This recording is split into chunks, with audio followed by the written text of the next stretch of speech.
While the world is doom scrolling and arguing over recycled headlines, Africa is making real power moves. Because right now, Rwanda and the Democratic Republic of the Congo are in quiet, high stakes talks. No stadiums full of microphones, no dramatic summit choreography, just African leaders in a room trying to decide whether Eastern Congo will stay a battlefield or become a bargaining chip for a different kind of future. And the burning question is simple: is this the beginning of a real peaceful change for Congo, or just another way to price minerals? And before we dive deep into this, if you want more Africa First stories the Western media often ignores, hit subscribe, because we don't chase the headlines, we chase the truth behind them. So to understand what's really happening, we have to take a look at the land itself. Eastern DRC isn't just a conflict zone, it's the world's mineral motherboard. We're talking cobalt, copper, coltan, lithium, rare earths, gold, $24 trillion worth. The stuff inside of every EV battery, every smartphone, every AI data center. Now add in decades of rebel groups, cross-border accusations, mass displacements, and a long, ugly history of external interference.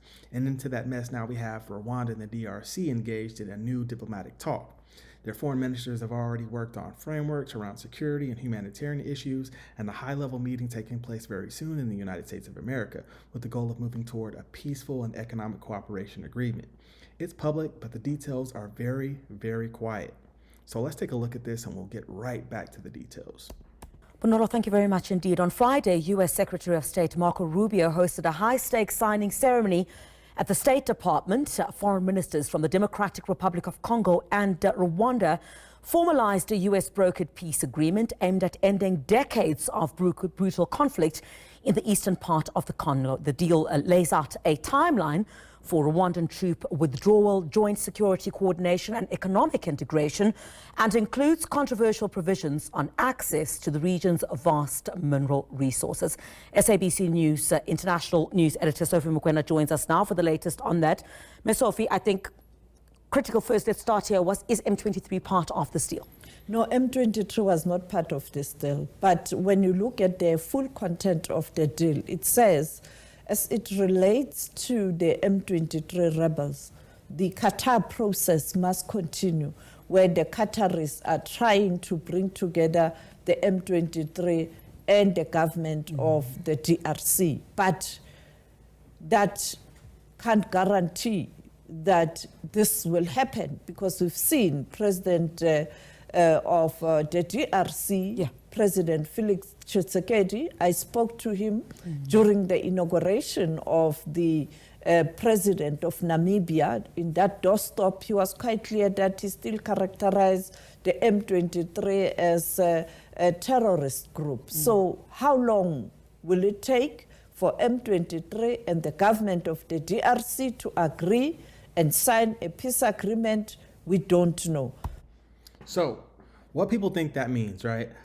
Most headlines will read something like Rwanda and DRC to meet for peace, as if this is just, one more polite handshake or a photo or press release and then back to business as usual. Some think they'll talk reconciliation, dialogue, stability, and pretend this is a feel-good humanitarian story. But it's not just that, right? What's actually at play is the talks are real. It's not rumor. The meeting is high level, international again, in the United States of America, taking place in Washington. The peace plan is not signed. We're still waiting on that, right? So a lot of language around these talks is careful, controlled, and vague in details, right? Here's the part that no one's really saying out loud. The DRC has the minerals. Rwanda's actions shape the security reality around those minerals. And the meeting location taking place on U.S. soil is not random, right? You don't host a Great Lakes peace moment in the U.S. because the hotel points are better. You do it because Washington wants a seat near Congo's minerals and to slow down China's dominance in that space. So this matters for African power because it's not a story about, oh no, foreign powers are in the room.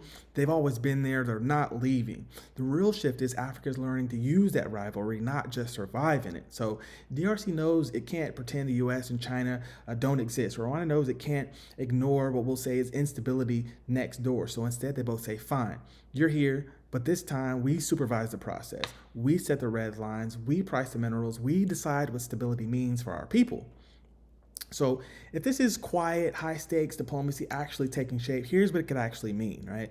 First, for the people in Eastern Congo, we're talking about regions like Northern Kivu, Ituri, South Kivu, places that have really been carrying the weight of everybody else's greed.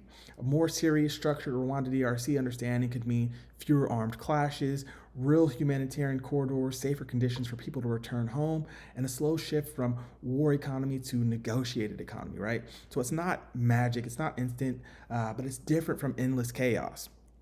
Now, secondly, for the Great Lakes region, if Rwanda and the DRC stop using each other as security and political punching bags, we could unlock a few things. So more predictable cross-border trade, joint infrastructure possibilities, regional energy and transport corridors, and a stronger, more united Great Lakes bloc, right? So that changes how Uganda, Burundi, Tanzania, Kenya, and even the African Union engage with the region. So third, for Africa and the global economy, this means, right now the world treats the DRC like a resource pit instead of a sovereign state. But a Rwanda DRC cooperation deal with Africa supervising, signals something new. So no more open bar looting. You want cobalt, you talk to Kinshasa about the terms, right? You want security, you talk to Kigali and regional bodies about the guarantees. So instead of being a passive battlefield in the US-China resource war, the region becomes an active referee and negotiator.